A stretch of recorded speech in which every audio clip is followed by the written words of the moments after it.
So you can select the parts by using the select button. You can also move them using uh, this move. You can move them across any position in the field, to any position in the field.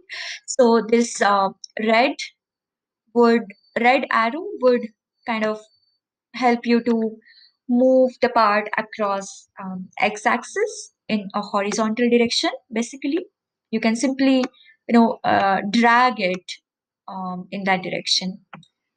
This green arrow represents the vertical position, and the blue dots basically show us the z direction, right? There you go. So let me just try to change perspective of the camera. Instead of going up, I'm trying to go down. Okay, there it is. So you can also see, uh, the height at which it is suspended in the air. Now this is a bit weird, right? We don't want our hedges to be floating up in the air, of course.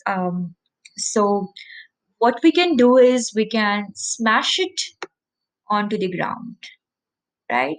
So you can simply change its Y position. And as you can see here, um, if you turn the collisions off, here you see the collisions, if you turn it off, then what happens is it collides to the ground and goes under it.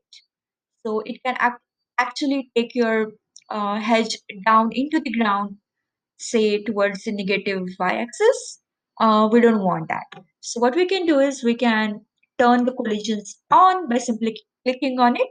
And now, no matter how hard you push that hedge down to the ground, it's not going to collapse. It will stay firm and steady and strong, right? Uh, okay.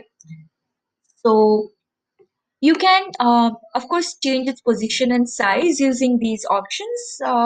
But suppose you want to take a more definite route, but if you want to change its size and position by a specific number, then you can simply go to the properties.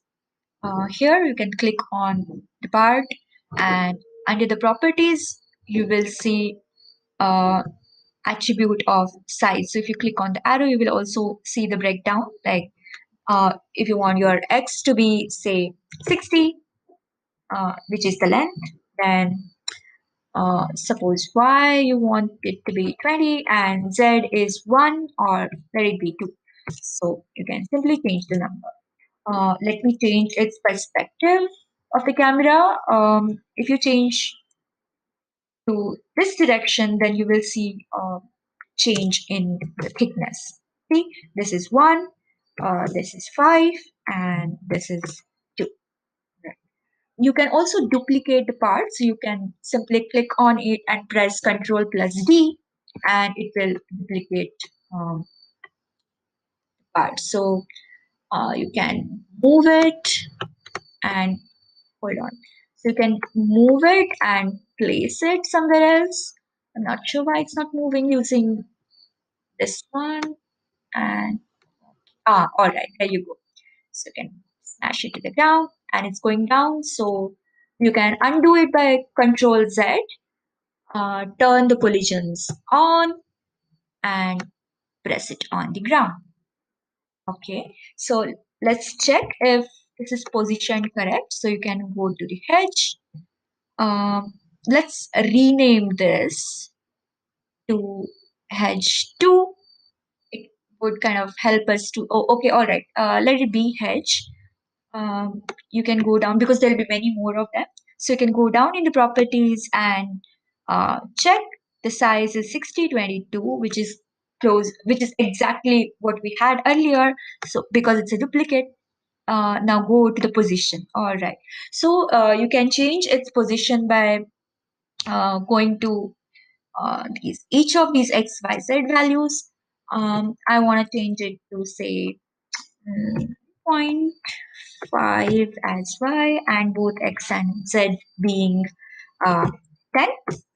And let me change this one to a different position, which is close to the first one.